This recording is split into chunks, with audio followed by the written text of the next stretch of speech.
Wake that ass up. Early in the morning. The Breakfast Club. Morning, everybody. It's DJ Envy, Charlamagne the Guy. We are the Breakfast Club, and we got some special guests joining us this morning. Very important guests. We have Dr. Cynthia and Dr. Liz joining us. Good morning. Good morning. Good morning, gentlemen. How are you feeling this morning? I am blessed and highly favored. I love the blue. That's Hampton University blue, HU blue. I like that. Well, it's colon cancer awareness day, so that's why I'm wearing this blue. That's right. That's right. And that's what we're here to talk about today, man. Right. Colon cancer. First off, tell them your stories. So my name is Dr. Lisette Caesar. I actually go by Dr. Liz. Mm-hmm. I was diagnosed in 2019, May 3rd to be not May 3rd exactly, August 5th. May 3rd is when I first had symptoms. I went to work as a New York City public school principal. Mm-hmm. I went to work that day knowing I was sick. I had 104 fever, but it was state math test day. Mm-hmm. And educators out there know that you really can't be out on a state math test as a principal. So I went in not feeling well. And my secretary's like, look, you got to go home. You are sick. You are not able to work. They had bought me some soup and crackers that couldn't hold it down. What you pushing through like black women do? Mm-hmm. While laid on my couch in my office, making sure the testing's going, is everything all right out there? The kids doing well? You know what's going on. And so after testing and that signed off, the testing went well and it went to the city, then to the state. My secretary drove me home. I worked in East Harlem. She took my car, drove me to Brooklyn. I laid down for about an hour, went to urgent care. He said, we need to call an ambulance for you. I said, no, we just need a little penicillin or a little antibiotics and be good, right? Go to the hospital. And they said, we need to do a CAT scan. And they did a CAT scan. And at the time they said they thought I had diverticulitis. And Cynthia can tell you more about the difference between diverticulitis and colon cancer because she's the medical doctor. And they said I had an abscess and I needed emergency surgery because I was acute. So they admitted me immediately into the hospital. And at some point they were able to stabilize me, so I didn't have to have surgery. That was a Friday. So I actually didn't have surgery until that Monday. I had surgery that Monday. They removed the abscess. They gave me drains. And at that time, still no talk about colon cancer. If you don't mind, what age were you at that? At 48. 48. At 48. And that was the same week I was graduating from Sage College with my doctorate. Mm-hmm. So this is Monday. I was supposed to walk and be hooded that Saturday in Albany. Mm-hmm. And so I had made plans. Of course, excited. Yep. First one in my family to get a doctorate. I had rented at a restaurant to have a celebration, rented out blocks and blocks of rooms at the Marriott. So now I'm canceling all this from my hospital room. I ended up having a black nurse. She's like, you're not canceling anything. She said, if you have to go with a walker and an ambulance to your graduation, you're going to go. If you got to come back the next day to the emergency room, then that's what you're going to do. And so that's exactly what happened. I went to Albany Friday night. The graduation Saturday morning. I had a walker. Couldn't eat at my own party. Still had to party. Came back Sunday. Monday, I was back in the hospital. Sick again. Because of the fact they kept saying I had diverticulitis, they would give me medicine for diverticulitis, I kept getting sick and sick and sick. And until they realized what it was, I had lost an enormous amount of weight in a little bit of time. I kept going they said I need to have a colonoscopy to really, pinpoint everything. Kept going to GI doctors. They're like, we can't do it right now because you're so acute. Eventually, I met with Dr. Ree, who works at Maimonides Hospital, who's a surgeon, and she had saw all the different CAT scans. By that time, I had 11 CAT scans by the time I finally got her to take an appointment with me. Because I was calling doctors myself. I wasn't waiting for nurses that, it's like, nope, we're going to figure this out. Because I was so tired of being sick, of throwing up, and just not feeling well. And so when she saw my CAT scan, she said, you need to have colon resection surgery right away. And then I had surgery July 23rd. They opened me up, and that's when they saw it was cancer. So I never had a colonoscopy in all that time that I was sick. So you haven't had a colonoscopy now before that? I've had several. No, I mean before that you haven't at all. No, because at that time, the recommended age was 50. It's 45 now, but it was 50 at that time. So no, it was never recommended to me. So you know how... I hate that, by the way. I hate the fact that it's 45. It actually should be younger because more people are getting it at younger ages. Well, you think the age should be 40? No, I actually think 35. I think 35 too. Because and it's so stupid. So, my wife went to go get a colonoscopy, and they told her that she couldn't get it yet because she wasn't at the age as of yet. And the only reason and the only way that you can get it is if there was like anal bleeding or family history, all these different things. That's the only way that they would do it. And I just think that's bad. I think if somebody wants to go because they have a feeling, right, they should be able to go. Which is the craziest thing, because if you'd have got a colonoscopy earlier, you probably would have been able to see this a lot earlier. Right. I would. Well, Cynthia can talk about that. Yeah. So I was going to say, actually, with any type of lower GI complaint, you should be able to get a colonoscopy. So not just blood per rectum, but also any change in your bowel habits, like new onset constipation, new diarrhea, bloating. So any type of abdominal pain should warrant an investigation, no matter what your age is. Now, Charlamagne and I discussed our colonoscopies up here. I heard you guys talk about it. Yeah. We also talked about it with Ray J. Yeah. We talked about it before that, but we definitely did. But the reason we did it was because we know so many brothers are scared to go to the doctor, right? They consider it, it's a gay act. I don't want a doctor in my ass. But, Charlamagne and I always tell people you want to live for your family. I got 6 kids. He has 4. So for people, I can be gay to live. Huh? I can be gay to live. Okay. Whatever you. I'm just saying. I have no problem with somebody doing that to me if it's going to keep me alive to be here for my family. So, can you explain the procedure for people that don't know? I did the pills. Did you do the juice? I mean, the drink or the pills? I did the pills. Well? Okay. I did the pills. The prep is the hardest part. But yeah. Right, exactly. So but not the prep that she gives. That's how I met her, because she's one of the doctors that actually did one of my colonoscopies during this 4-year cancer journey that I've been on. And so her prep was one of the easier preps. I've done some difficult preps, and hers was one of the easiest preps I've done. Yeah, mine was 24 pills. Do tell, Dr. Cynthia. So there's quite a few preps, and we basically give the prep according to what the patient's preference is. Or if the patient has something like chronic constipation, they might do better with a larger volume prep than a smaller prep. A pill prep is not good for someone who has chronic constipation. So basically you tailor it according to the patient's needs. Some people get very nauseous, they gag very easily, and then you can give them something like the Miralax prep. Is that what you took?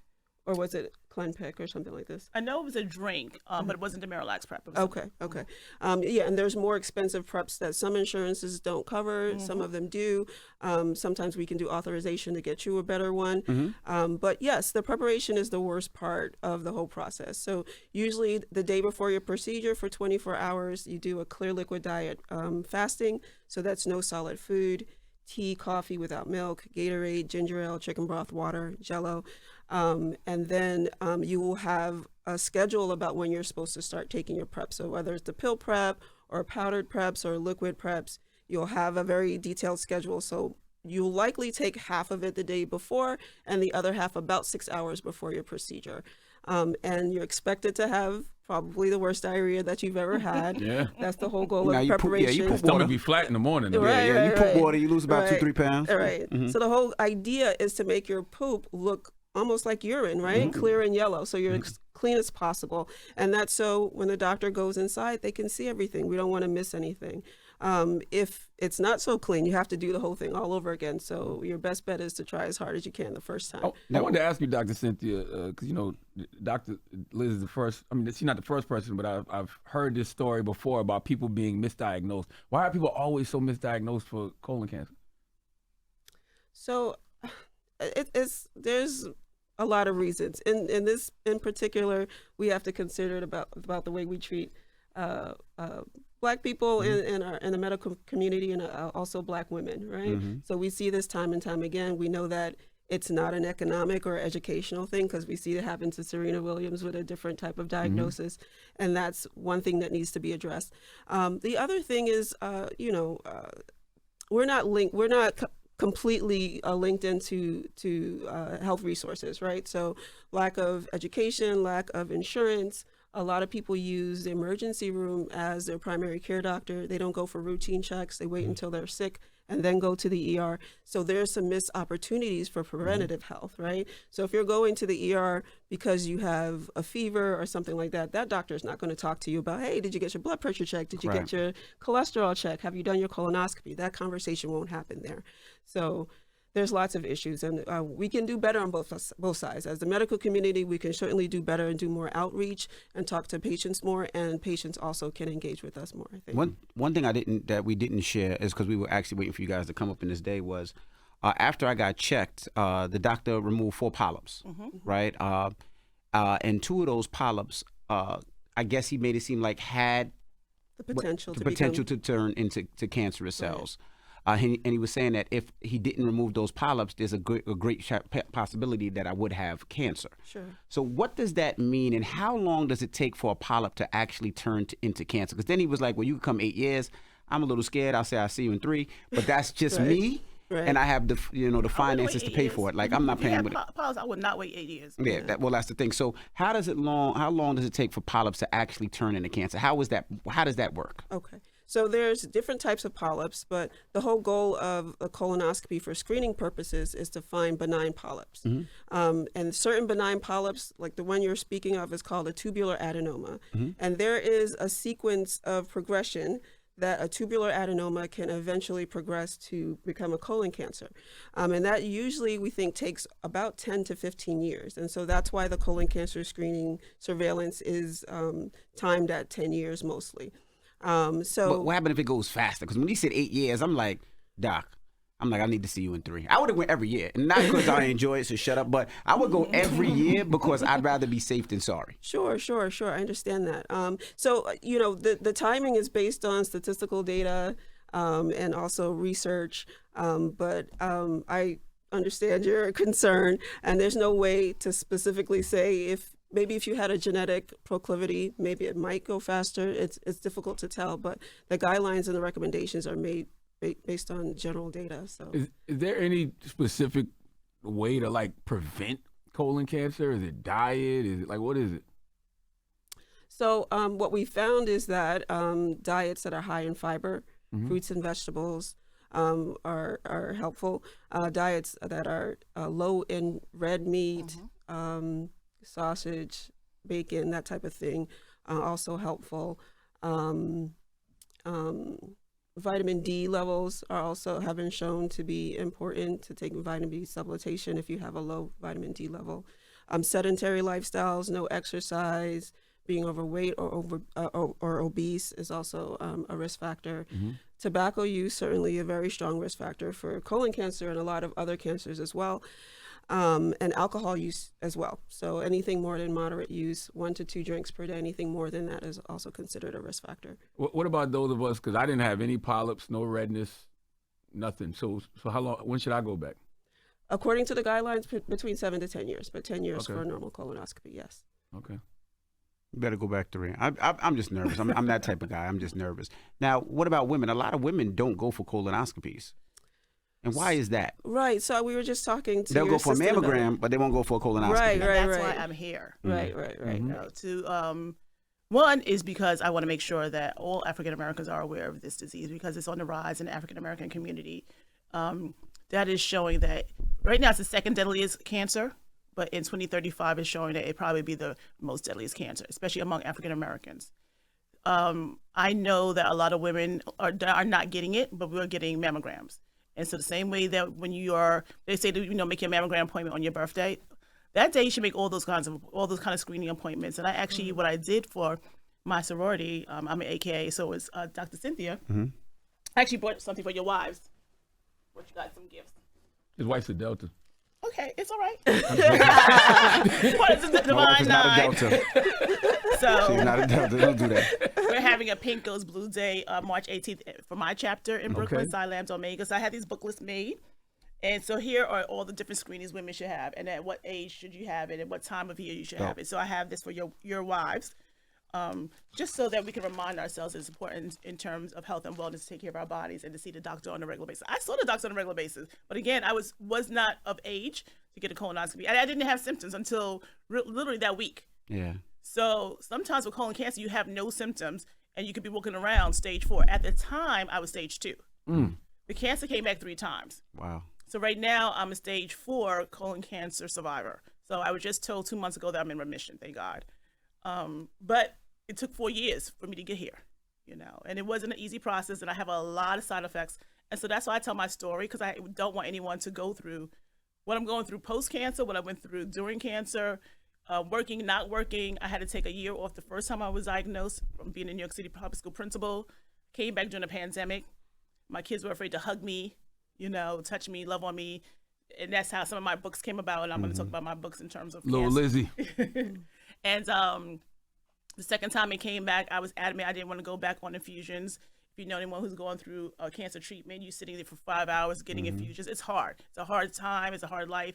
It chemo breaks down the good and the bad cells, and you're sitting there with absolutely nothing to do, and you're getting sicker as you're taking this medicine. And so, but the pills didn't really help.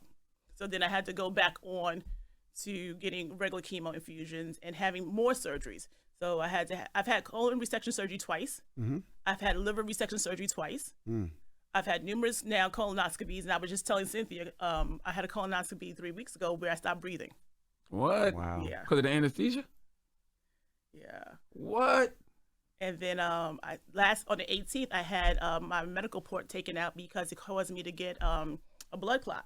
Wow. The blood clot now, I've been on medicine for 4 months for it, and now it's causing me to be severely anemic. So Jesus. colon cancer has caused all these additional issues in the last 4 years. So if people just go and get a simple test, and yeah, you have one night of uncomfortability, but you know what, you could be saving your life and saving a lot of time and energy and saving yourself from having to go to the doctor. I go to Sloan Kettering twice a week. You know, I go for physical therapy because I have really bad neuropathy in my right leg. So I'm learning I have a cane some days. You saw I had a cane today because it's really nasty outside. How to walk without falling. So there's a lot of post-cancer things I'm still dealing with. I was going to ask, what's the survival rate of colon cancer? So that's depends on the stage. So what we're hoping to find during a screening colonoscopy is an early, just a polyp to remove our early stage colon cancer. So just stage 0 or stage 1, the survival for 5 years is over 90%. That's right. Of course, as you go further, stage 3 and 4, it's lower. Why don't they do couples colonoscopy? I think that's a great idea. Actually, Gail, Oprah's best friend, and her partner, they posted their couples colonoscopy. So I think that tried to should go be a with trend. Charlamagne, like us, like because I thought that would be like a bromance. Like we go together, we talk about it on Right, air. right. What are you talking? Right. I tried. I think that'd be cool. Like you make it cool. Like Yeah, when you yeah, heard a song I about it on the agree. radio, First of did you all, think it was cool, or did you was like these You guys? don't are even crazy? remember anything from your colonoscopy. Neither do I. Nope. So you wouldn't even have the fantasy in your head, sir. There's no fantasy, but Okay. we could have went together because I was kind of nervous. Could you act professional in front of the doctors No, I'm for serious. once? 'Cause I was Well, you're not a fine. medical doctor. You know, Cynthia's the only medical doctor in here. No way. I still want him to act professional. I have an EDD. There's a difference. Because I was fine As until long they as you said get it done, if you want to do it next Yes. week, Charlamagne, it's okay. we could have did it together. Listen. and I mean, talked it could about be a support system. Yeah, I support could agree with system. that. True, I believe in having true, fun. I true. woke up when Cynthia was doing mine, and I was joking around. And I You was looking woke at up? I did, and I was looking at the screen and talking to her. I was like, I You don't see woke up. Well, like that's wild. What kind of half-ass If I woke up, anesthesia they gave you? Oh, come on, come on. Wow. You're supposed to wake up in This the was top tier stuff. Sometimes that happens. No so big you deal. woke up in the middle and was like, "Hey, I what's was up?" at the screen for the polyps myself. I'm like, I don't see anything. You know, like I think I'm good. Like, yeah. If I woke up, I would have fainted. If I woke up and it was in my butt and I'm looking at I would have fainted. DJ, at this point, you know, I've gone through so much. You just gotta make fun of it because it's just ridiculous the way things I've gone through in these last 4 years. So I try to have as much fun as possible because I just don't know what tomorrow's gonna bring. Do you think your treatment and do you think your treatment would have been shorter had the doctors caught the cancer from the beginning? And do you ever get upset? Because a lot of the things you have to go through is because of the fact they catch it early. diagnosed you. So when I learned I was misdiagnosed, of course I sought legal representation. I was ready. It's a different institution, so it wasn't Maimonides and it wasn't Sloan Kettering where I'm at now. Maimonides and Sloan Kettering have been amazing. So I'm not gonna say the name of the institution because I'm here representing the Colon Cancer Alliance. They told me something That's to right. that. Salute to the Stop Colon saying Cancer that hospital Alliance. that misdiagnosed you. Okay. So It wasn't me either. it wasn't. It was before I met Cynthia. So because it was only a few months in between me Into being the mic. misdiagnosed and me being correctly diagnosed, Dr. Liz, into the mic. because it was only a few months, all of the lawyers said that I didn't have a case. But I was really sad and upset about that because I'm thinking, had I been told early on, you know, that could have saved a few months out of this whole journey. Who knows where I would have been, you know? But you know, I'm just happy to be here and happy to be here to advocate for screening, early screening, and I'm hoping that eventually that the health departments and this government will realize that it needs to be lowered. And it has to be, you know, age 35. I agree. I have one other question. Why do they don't allow cameras in emergency rooms and doctors' offices? And the reason I ask that is because, you know, we pay for a service, right? Because at the end of the day, we pay for it. And I feel like it's there to protect the doctors if they mess up. But if they do mess up, there is no proof because I can't tape and I can't video. Even when a baby is born, they don't want you videotaping. And I have a problem with that because it's a paid service. It's not like you're doing it for free. I'm paying, whether it's through my insurance or I'm paying personally. And I never understood why.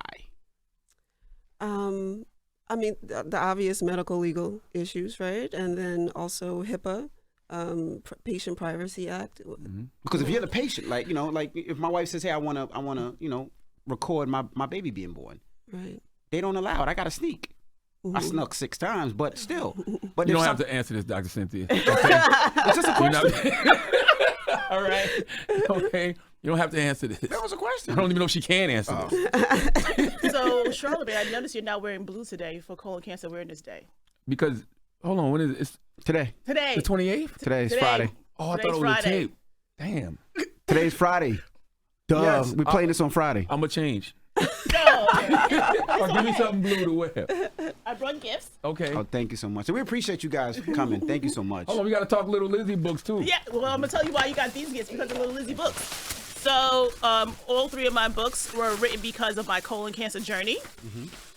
And they're all set in Brooklyn. Okay. And my girlfriend has a store called My BK Life. And I was like, listen, I don't know if they're going to remember blue stuff. So give me some blue hats for My BK Life. There you go. So that they can wear some blue stuff.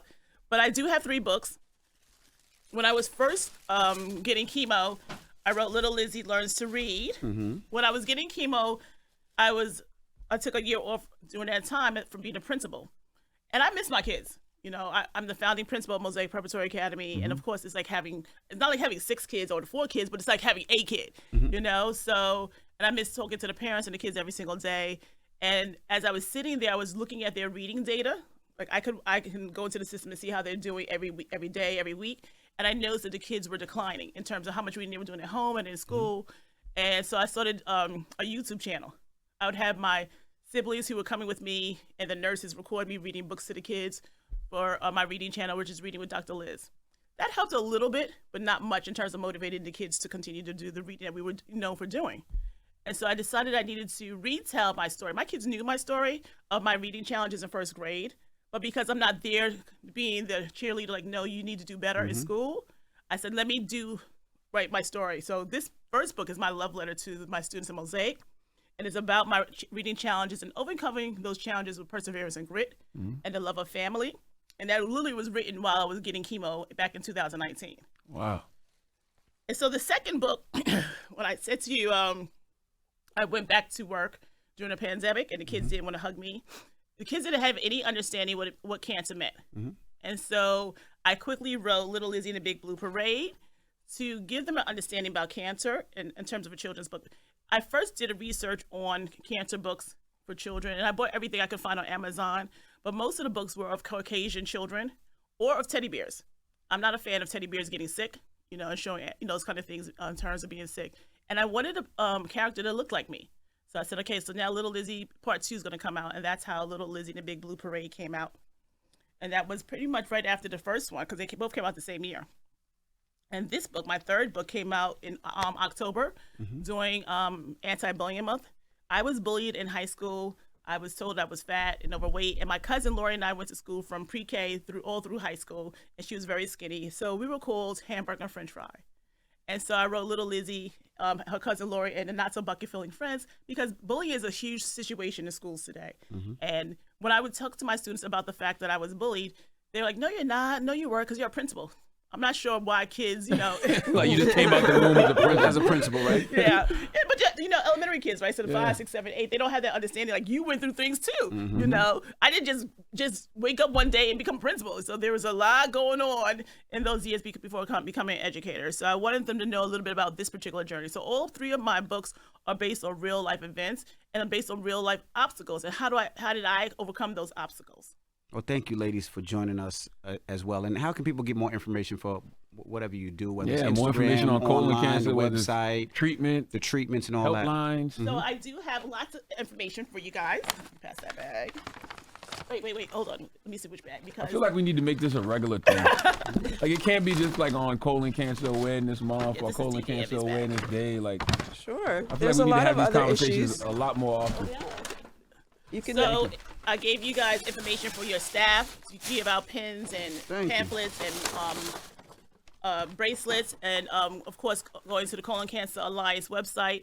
There's a quiz on whether or not you should be screened. DJ Envy, I gave you copies of my book. I got them. 3. Yeah. Yep. Charlamagne already had copies from when we met the last That's time, right. but this time I gave you the coloring book because you don't have the coloring book for your girls. Okay, thank you. And some other little trinkets in there. So there's definitely information. You can go to quiz.screen.org, which will lead you to the Colon Cancer Alliance page.